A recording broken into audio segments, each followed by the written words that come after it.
Hello, everybody. Welcome to the Lucky Life podcast, where we create our own luck and design the life of our dreams. I'm your host, Melissa Mark. Let's dive right into the episode.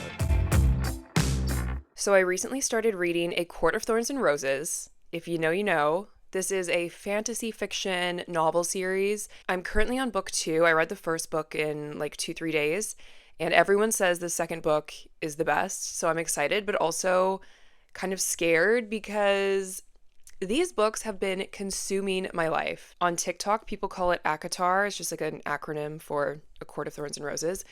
And my entire TikTok feed is now ACOTAR. But there's a problem here. I love these books so much that I have started feeling very anxious and slightly depressed because the fantasy realm is so, like, I want to be in these books. I want to live in the books, and real life just does not measure up. And it has been affecting me emotionally and mentally, and I do not feel well. As I speak, I have a pit of anxiety in my stomach, and I just wonder, like, do I need to stop reading these books? Which I don't want to. I'm like slightly addicted. They're so good. Let me know if any of you guys have experienced this and how do you recover.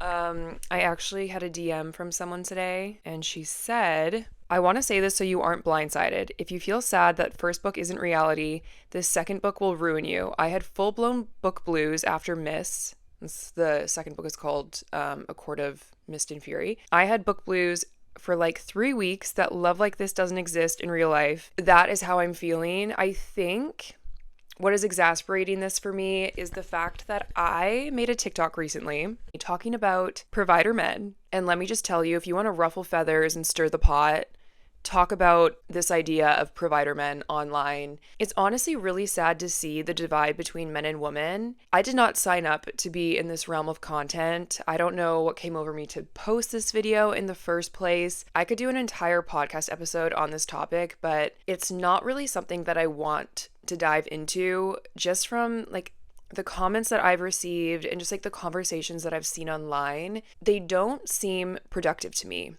It more so just seems like this war between men and women full of frustration, hatred, disconnect.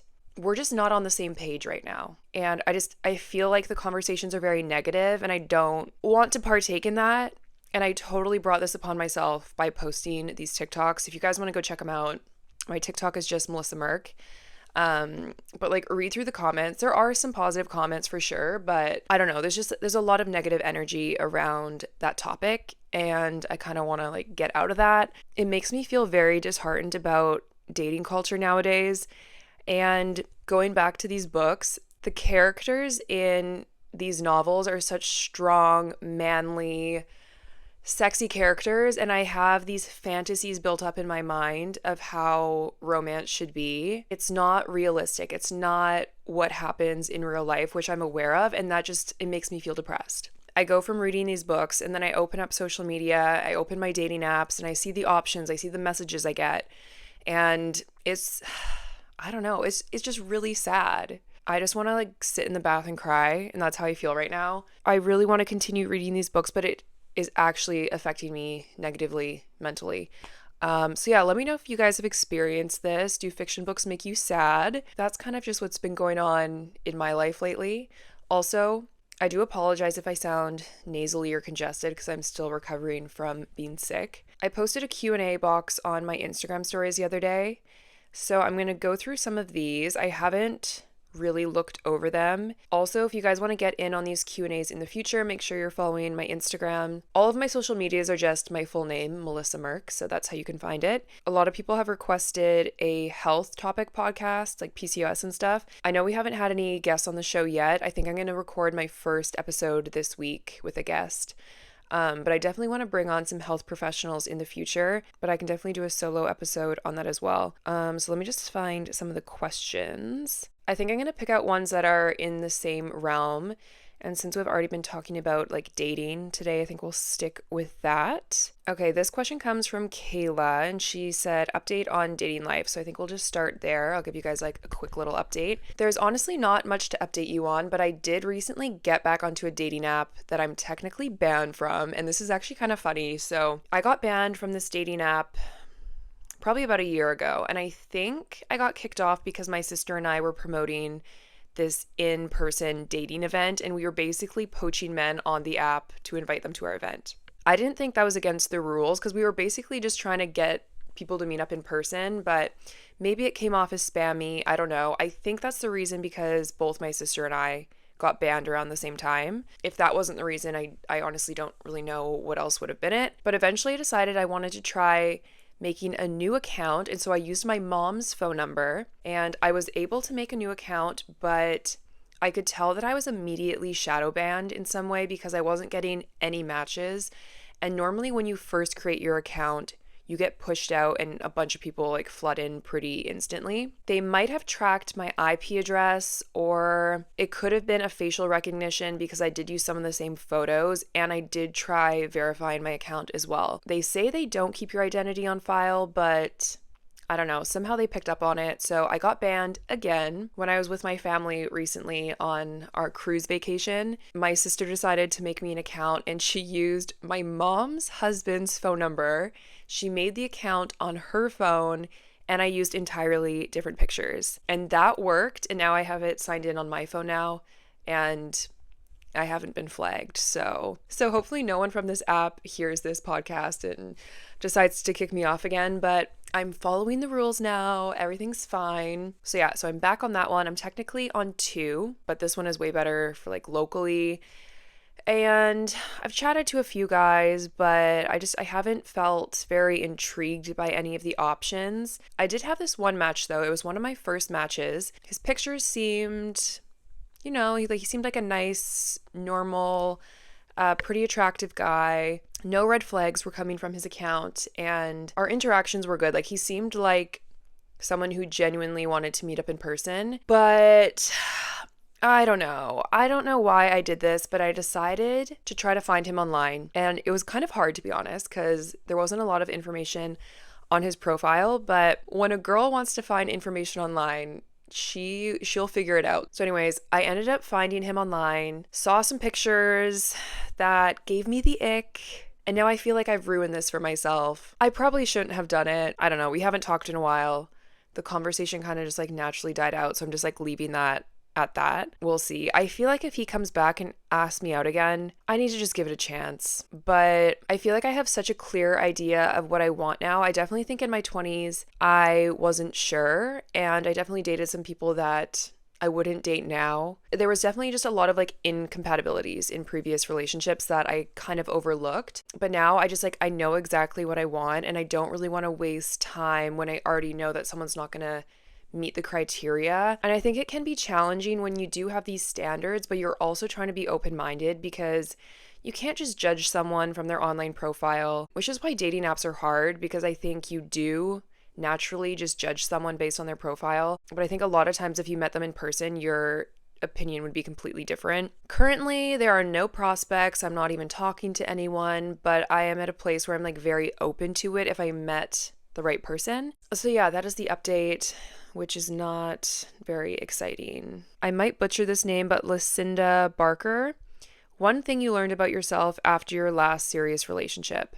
It has been several years since I've been in a serious relationship, but I definitely learned a lot about myself and what I want and what I don't want. I feel like there's so many things actually.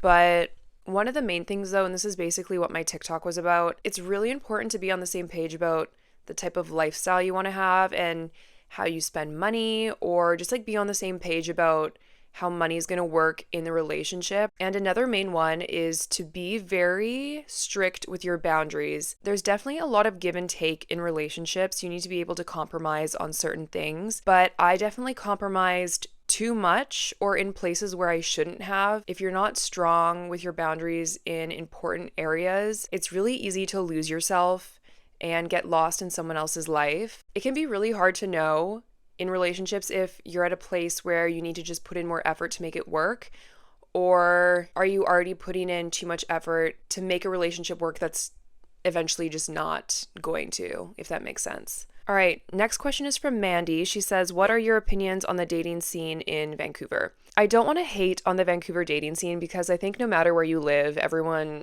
tends to say like dating sucks. And I don't think it's specific to a certain area, but I will say I'm pretty sure the ratio of women to men is off. Actually, I'm going to Google this. Like, I want to say there's way more females. Okay, I don't know if this is accurate, but from this website, it says that there's 51% females, 49% male, which honestly, I guess that's like pretty even. Just like from my perspective, I feel like there's so many hot women in Vancouver.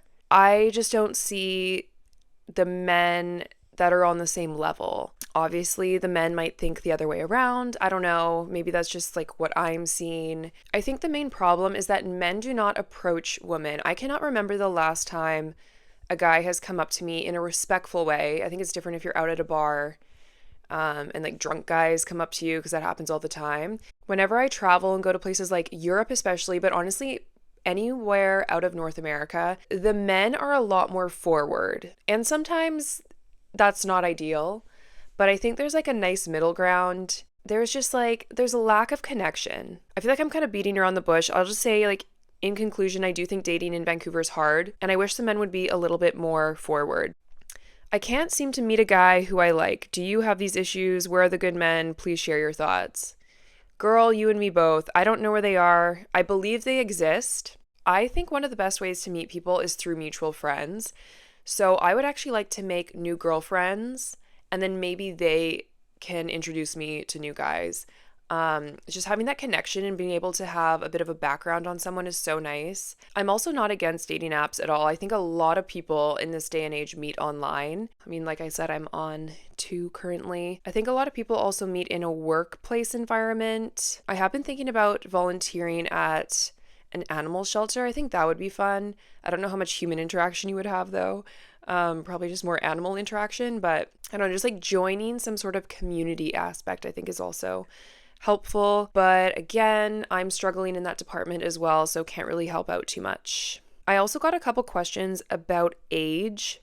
So Mars.z asked, how do you handle getting older? I'm 28 and turning 29 and a bit sad. Someone also asked, how do you deal with the pressure of turning 30 and being single? So to touch on those two, when I was 29 turning 30, which was last year, I definitely went through a bit of a quarter midlife crisis. Being single definitely makes that harder.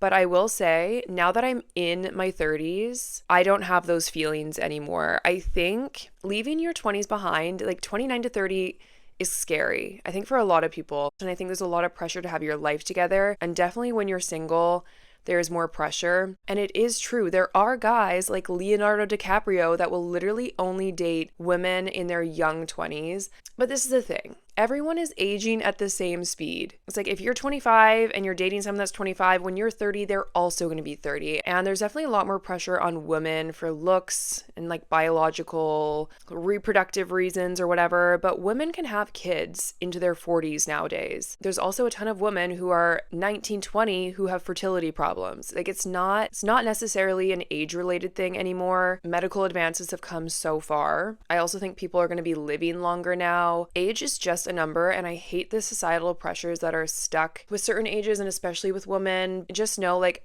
now that I am in my 30s, I feel totally fine with my age. I don't have the stress about it anymore. Your life does not end at 30. I don't care if someone tells you that. It's not true. The whole topic is like frustrating. This is something I spoke about in a previous episode as well. It's just like you can pivot your life at any moment. It does not matter. Like people change their careers in their 40s and their 50s. People get married in their 70s. Like life does not end at a certain age. I believe there are men out there that don't care about your age. Some guys like dating older. I don't know. You just have to find someone that loves you for you. If someone is judging you on your age and you're like around the same age, like that is so ridiculous to me. And those people are not worth your time. So, okay, there was definitely a lot more questions, but I think I'm going to wrap those into different topics in different episodes. My stress and anxiety is like starting to take over. So I'm going to end this episode here. I have a lot of editing to do today as well.